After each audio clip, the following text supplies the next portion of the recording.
Gentlemen, I'm excited to do this session because in addition to being a bunch of tech guys, we're also a bunch of dads.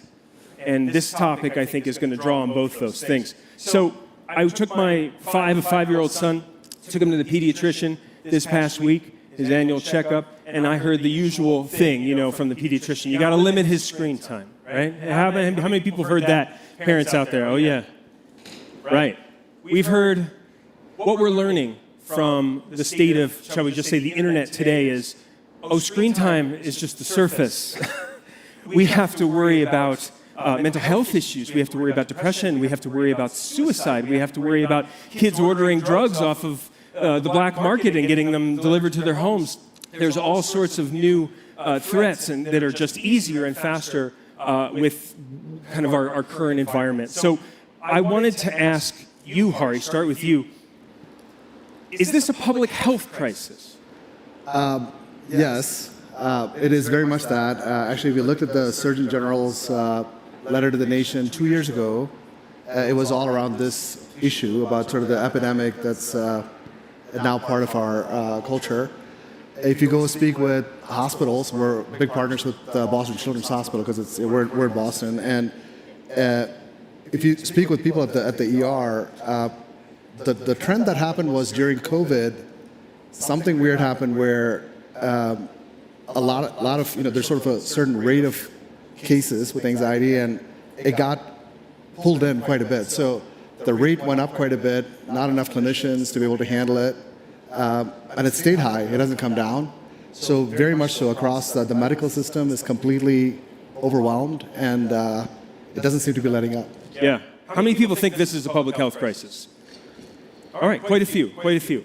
We have a slide to illustrate some of the statistics on just how bad things are. Can you walk us through that, Hari? Yeah, I mean, we've been doing multiple things, both with our own product where we are able to interpret data and kind of look at sort of what's happening with adolescents, but we also do a clinical study. It's called TechWise. So we've got about 600 kids sort of recruited to this, where we get both self-reported and sort of device-based information. So a few things we see.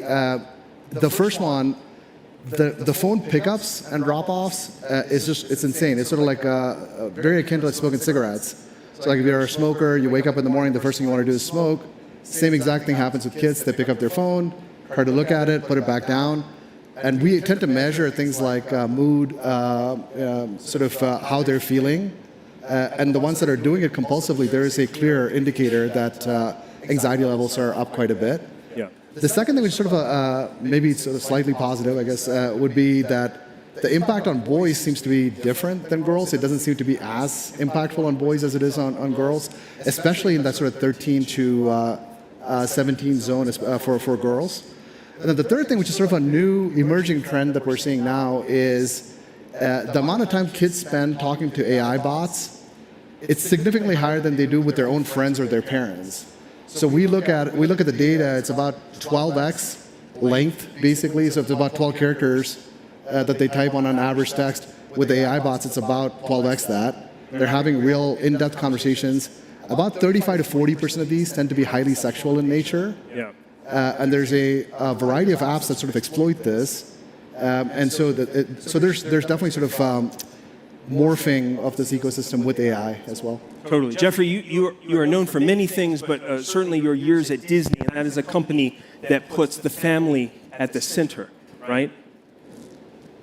What do you think of the state of play right now as it pertains to children and online threats? Well, having spent most of my career, focused on mom and kids, when I met Hari and we sort of got on this journey together 7 years ago, I was just drawn to the importance of it. For my whole career in media and entertainment, I always thought about doing good while doing good.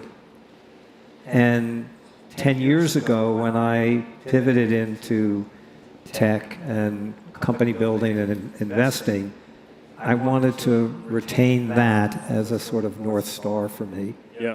And another way of looking at just this whole world of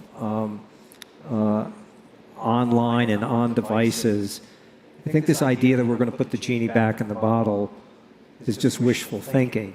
And what Hari has done is sort of taken what I think is a much more constructive approach to this.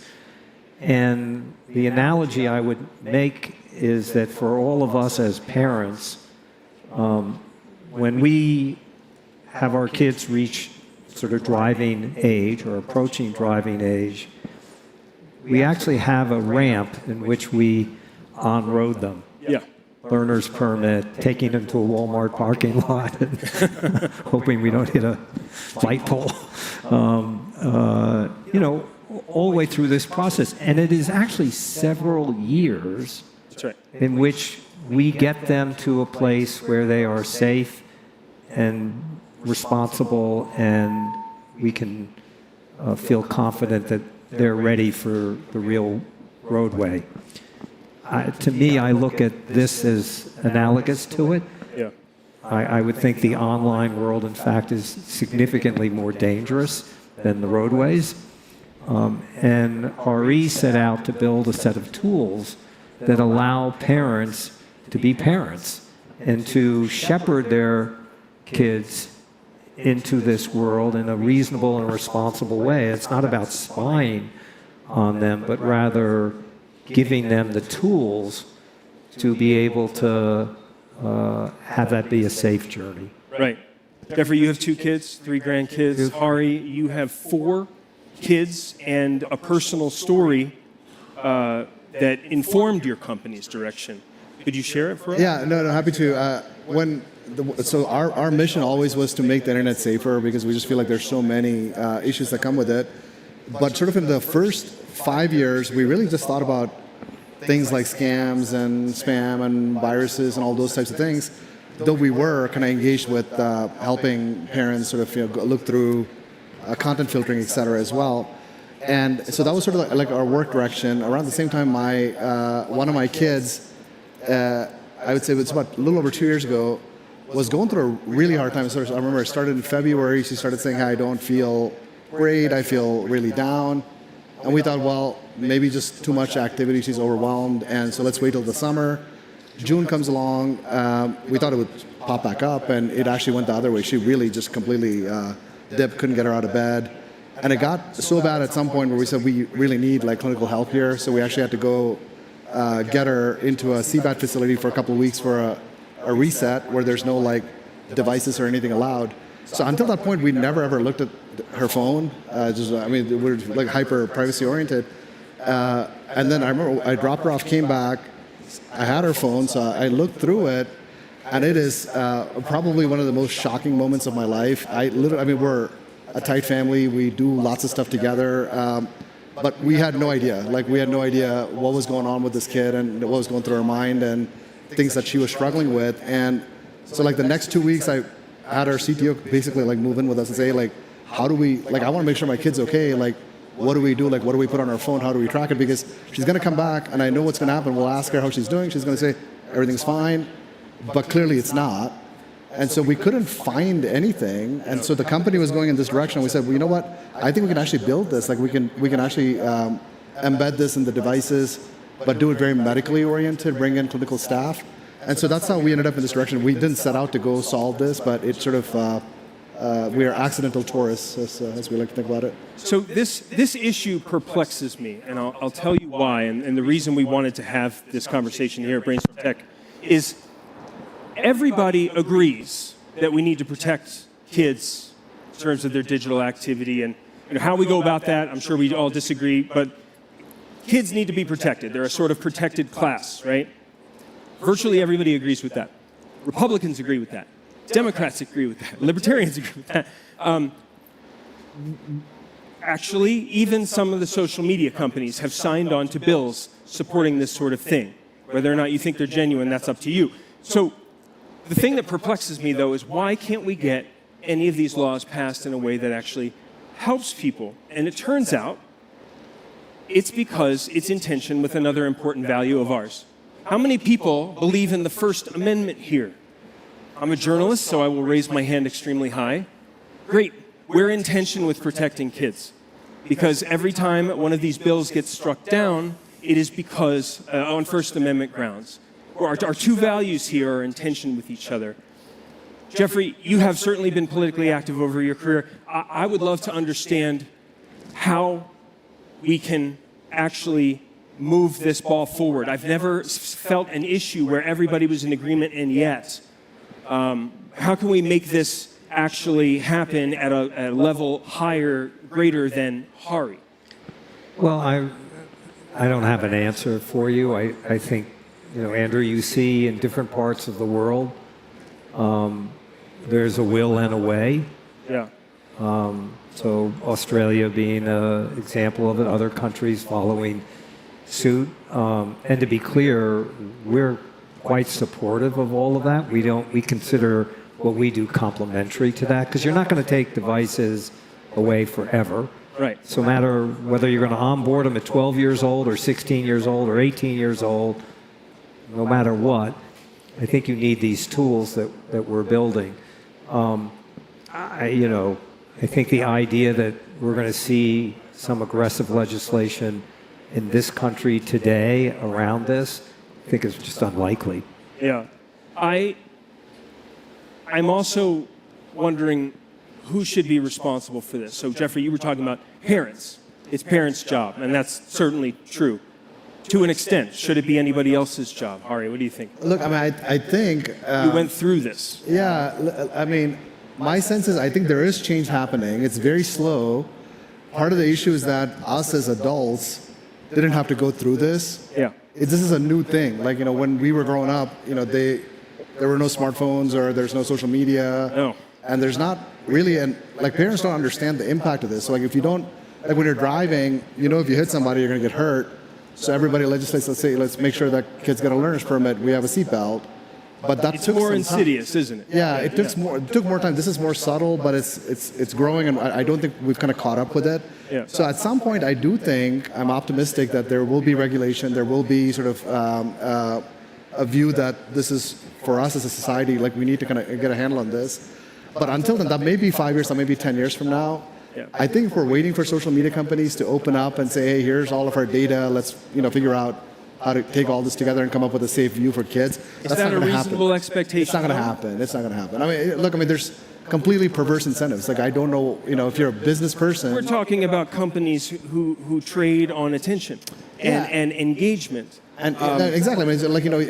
Let's say you're one of these companies and you say, I want to go do the right thing, and my engagement level went down, my revenues are down. Yeah. You're going to get punished. We're not saying, you did the right thing, we'll trade your stock up, right? We do that too, right? So a little bit, we kind of set up the playing ground that way, and so we have to let the system sort of evolve a bit. In the interim, it really is the parents and the front line, right? You've got the clinicians, you've got the doctors, you've got the medical community. Pediatricians now, as you were saying, are now taking much more of a involved look at that. It's educating parents, it's getting them to understand, hey, this isn't just made up. There's a real thing here that you should worry about for your kids. Yeah. Jeffrey. Andrew, well, to sadly continue the analogy. Yes. It took 80 years before we had legislation around seatbelts in cars. Right, that's right. Quite famously. That's right. So, yeah. Pretty obvious pretty early on. Yeah. And I'm not sure anybody debated the value of it. Yeah. But it took 80 years. Yeah. And these things don't happen quickly, unfortunately. And the one thing I'll say that's really interesting, we notice this now, we see it in the data, we talk to a lot of kids, we have a bunch of panels with a bunch of hospitals, et cetera, and one theme that does emerge, which is very subtle, but we see it, is you ask a lot of kids, you say, hey, do you feel like you have a good relationship with your devices? More than half of them will say no. I don't. I don't feel like I have a good thing. And then I say, why are you on it? They're like, well, I don't know how to get off it. That's right. And so they have a desire and intention to do the right thing. We as parents don't have the skills yet and they don't have enough tools to actually go kind of figure out how to do that on their own yet. So, yeah, absolutely. All right, so has it engaged you? In an effort to see if we can thoroughly depress this audience. Oh yeah, great. Let's bring them all the way to the bottom, then we'll build them back up. Joy of cocktail hour tonight. That's right. So we did a survey of 2,500 13 to 18-year-olds who are on our platform. Yeah. And here are the statistics out of that. So 46% of them are depressed. I'll say that again. Half of them are what would be defined clinically by clinicians as depressed. 35% with social withdrawal. 22% are up late night scrolling, so they're not getting a good night's sleep, which is maybe the single most essential Paramount thing, right? Yeah. That number seems so low to me, by the way. I just have to say 22%. 30% of them with low self-esteem. Yeah. 22.5% with self-harm and suicidal thoughts.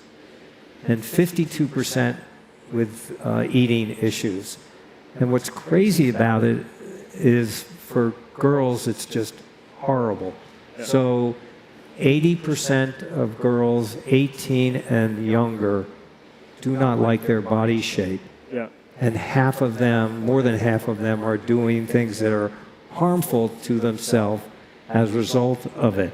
What's even more crazy is how close boys now have become. That's right. And this is brand new. Yeah, the gap is narrowed. Now, you know, the boys are getting as obsessed about it as the girls. And it's just, you think of how damaging this is to a generation.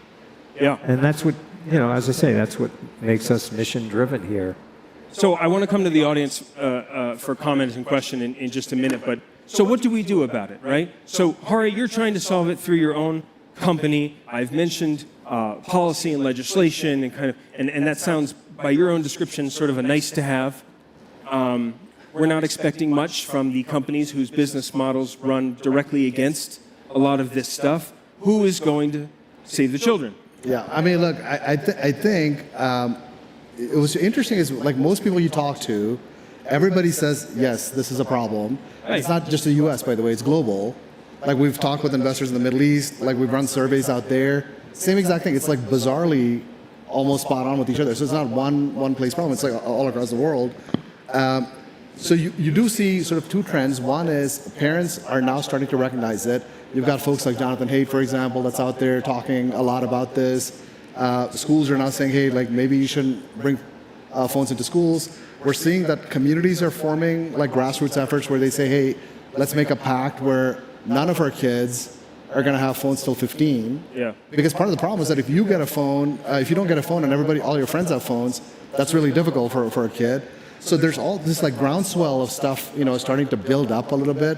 So I really am optimistic, and I feel like if we can sort of bridge it a bit with tools, knowledge, insights, whether it's us or companies like us and other companies kind of going after this, then you kind of arm the parents and arm the people that are doing the work with the information they need to actually make good choices. Right. And so to us, it feels like that's the most relevant path. But there are things like Sammy's Law. We're a big supporter of that. I don't know if you know Sammy's Law story, but in that situation, it was, I think, an 11 or 12-year-old boy that was on, I think, TikTok or sort of one of the social media platforms, sees a shiny thing for what turned out to be drugs, but he didn't know, clicks on it.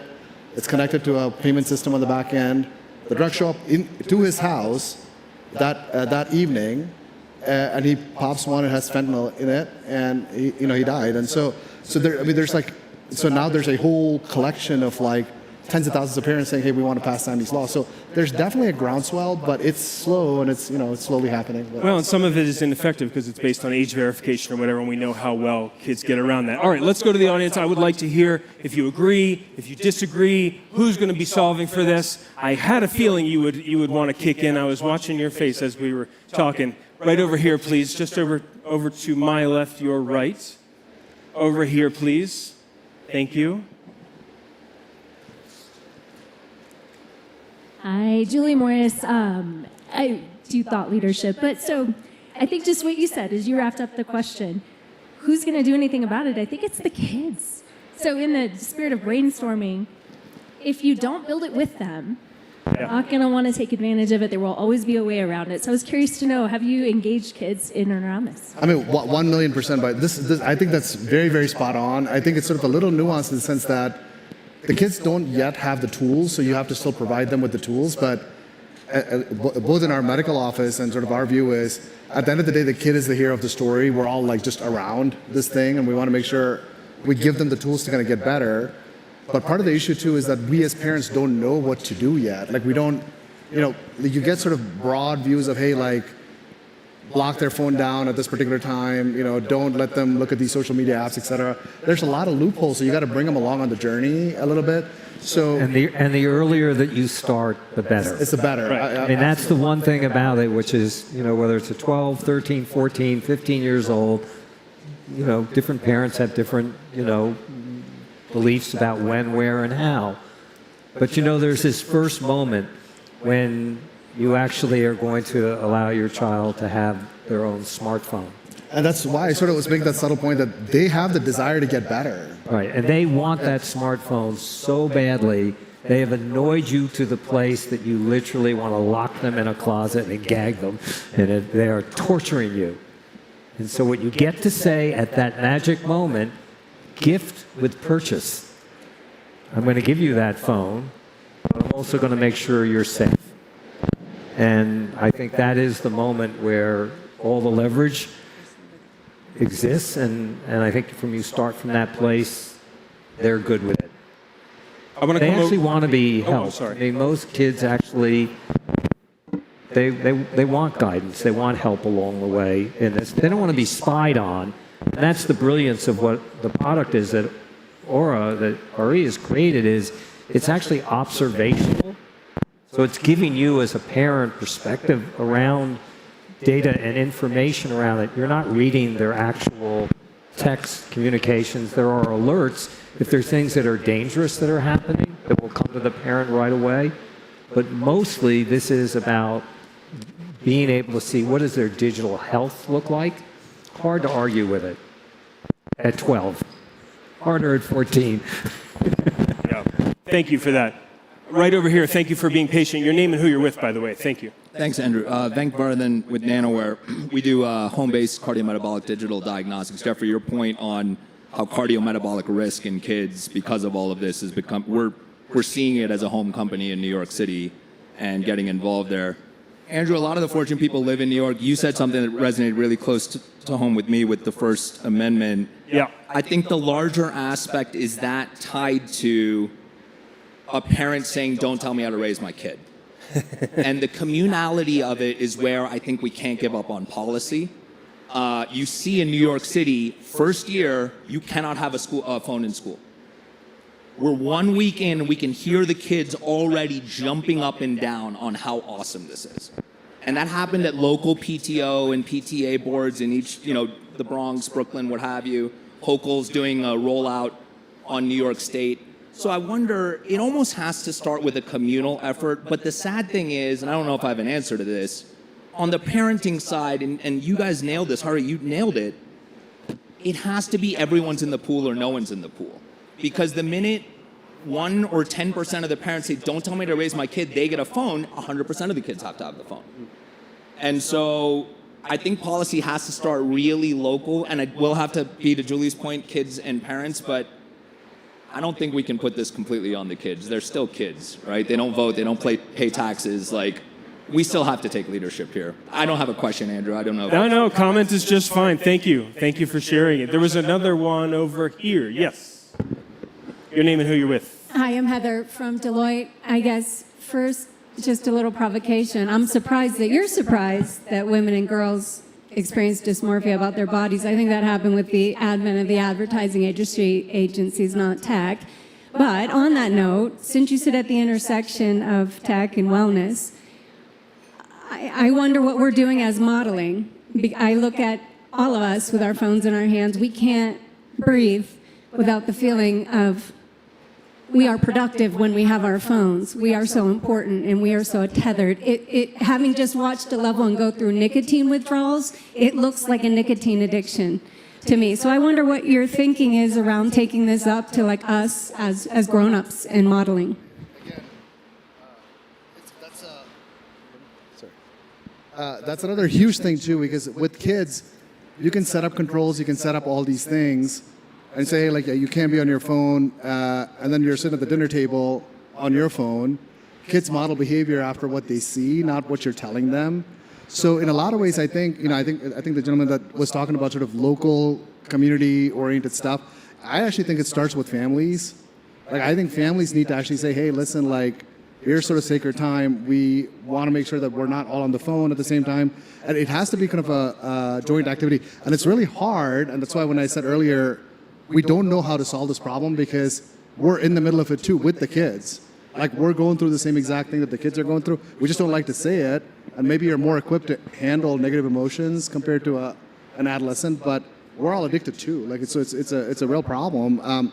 So our view, at least sort of as a company, our scope is fairly limited because we can only do so much, is to give people tools. So like some of the things we're rolling out is family time together where the kids can see if the parents are on social media and nudge them and say, put your phone down. So kind of give power both ways and make it a more fun activity. But it's got to be things like that that become interesting for people to change behavior. But you're absolutely right. I mean, it is a problem for adults as well. And I think on your point about the girls, the issues with body dysmorphia, I think the thing that's been surprising is how early it's starting. It's starting at like 10, 11 now, where it used to be a little bit later. And a lot of it is social media engagement. Kids are getting phones earlier. And these kids really aren't equipped to separate between, hey, that's like a make-believe world to like, this is what real life looks like. And so it's just starting a whole lot earlier than before, basically, yeah. Yeah, right on. We have one more over here. Jason, nice to see you. Good to see you. Andrew is great. Jason Eichenholz, Relativity Networks. I'm a tech entrepreneur, also an investor. Doom and gloom sounds bad. Get it. We're going down the rabbit hole. Where are the bright spots? Because I'm seeing bright spots. It's an opportunity as much as a challenge. I have a son with autism. There are apps that I've invested in that are helping with communication skills, reading facial communications, understanding speech. My son loves to talk to Alexa to ask the weather, which means his speech has to get better. Where do you see good coming rather than the doom and gloom? Look, I mean, so many places. There is so much good to this as well, which is why it's a difficult problem. Like, if you have an introverted kid having connection with somebody else, they may have a hard time in physical life. They do it on their phone. That's great. Now they have a sense of kinship. They have a sense of community, learning, basically picking up skills that we may not have been able to. But like anything else, it's just how, it's like good. And then you hit a point, then it's that, right? And so really the hard part is to figure out where you're at the top when it's about to kind of fall off. And it's really like, again, we don't advocate for, nobody should be on a phone. Like, as Jeffrey was saying, that's not going back in Pandora's box. Like, that's out here now. So it's just, how do you navigate this technology the same as you navigate the road or navigate something else in life in a way that's healthy and helpful and get the benefit of it, but don't take the nosedive. Well, and connecting the dots, the people that were on the stage before us. Chess. It's a very positive thing. A really positive, great thing. The ability to create this global community around, something as engaging and interesting and challenging and all of that around chess. Good thing. Really good thing. Let's see if we have any more. Any more? Oh, there we go. We've left them. Oh, we've got one right here up at the front. Thank you. Well, hang on. The mic's coming to you. Bring us home. This is it. Your name and who you're with, please. Tammy Rosen, and I'm with Pagaya Technologies. We're a consumer credit company. So I was struck by your history lesson on the 80 years to get us to seatbelts. And if you look back in history, the things that actually work is when you get it to crisis level, whether it's this is your brain on drugs or whatever that PSA might come out. So how are we doing that in order to bring it to that level? Because it doesn't get out there unless it's like an entire campaign for the country really seeing it, that it's at crisis level. Briefly, gentlemen. Yeah, I mean, so, and on a positive note, so last year we applied for a PSA-focused sort of ad spot on television for companies that are coming up with cool technology.